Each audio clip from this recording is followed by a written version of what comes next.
All right. Well, we just saw Foxcatcher. Maybe the longest movie I've ever seen in my life. 2 hours. Would I recommend it to go see it? No, I would not recommend it. I mean, there was some tremendous performances with Mark Ruffalo and Steve Carell, but overall, like if you want to go out and be entertained, you don't want to be like depressed. And that movie took place right here, and they filmed it somewhere else.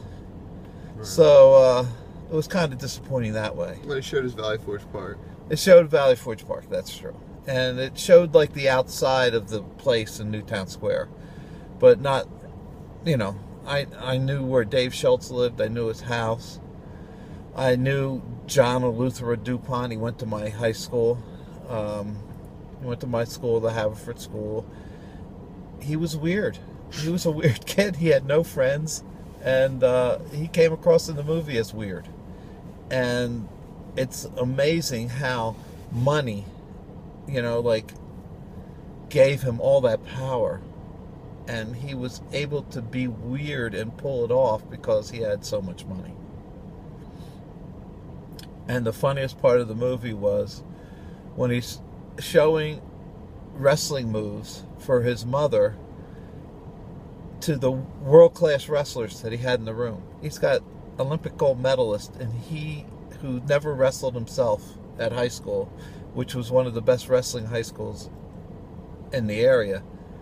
He never made the wrestling team or went out for wrestling or did anything with it, and had one of the best high school coaches ever in Neil Buckley. But he was showing moves to the Olympic wrestlers, moves that you show to elementary school kids. So that was the funniest part of the movie. And, I guess they tried to be as accurate as they can and follow the story. I mean, for me, I thought Steve Carell was amazing as John DuPont. I mean, every time he came on the screen, you were like watching him, and you were sort of like, I almost wanted him to go off of the screen because he made me uncomfortable. It's like uncomfortable. Just like the real John DuPont. You didn't want to hang around him. It was just a very uncomfortable thing. And then Mark Ruffalo was amazing. Yeah. And he moved like a wrestler as well. There's a certain way a wrestler moves. Channing Tatum a little bit lesser. I went into this movie thinking it was going to be the Steve Carell show, and this was really the Channing Tatum movie. And I'm not sure this was the right move for him. I didn't really get him as there wasn't enough in his performance for me to be with him the whole time.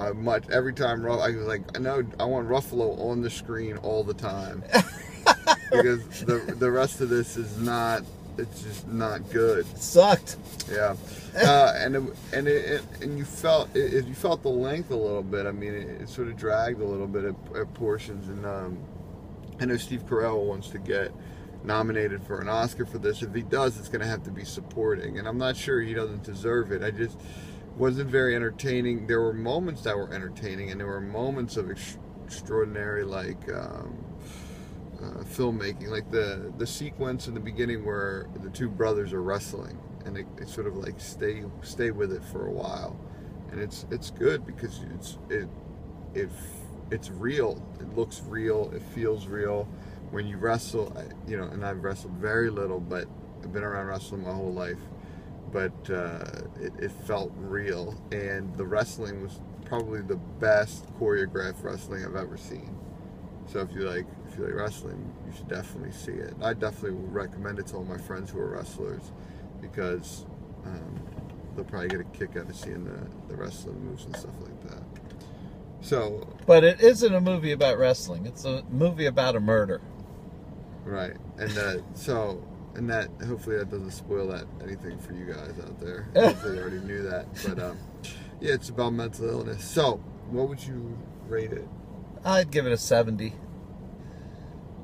And this is right in your wheelhouse too. This should be like a home run for you. I'm trying to to see if I was home alone on a rainy day and had nothing to do, and it came on the TV, I would still turn it off. And you give it a 70? That's the lowest grade I've ever gave a movie. Oh, okay. All right. Well, for me, I'll probably give it like a 73.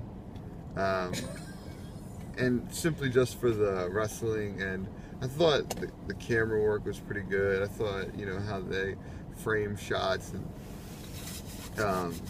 Steve Carell was great. So the performances, I liked both of the Steve Carell did definitely capture John Luther DuPont. He captured him. Right. He could have been even weirder. Right. So I guess basically what I'm saying is, if this story interests you, I would say you could go see it. Yeah. And what you're saying is, we all know the story. Yeah, but not everyone out there knows the story. Okay. So, but if if you like wrestling, even though there is some wrestling in it, I would say see it. But you would say don't see it. Yeah. Well, it's freestyle Olympic wrestling. It's not, what we know, folk style wrestling here in America.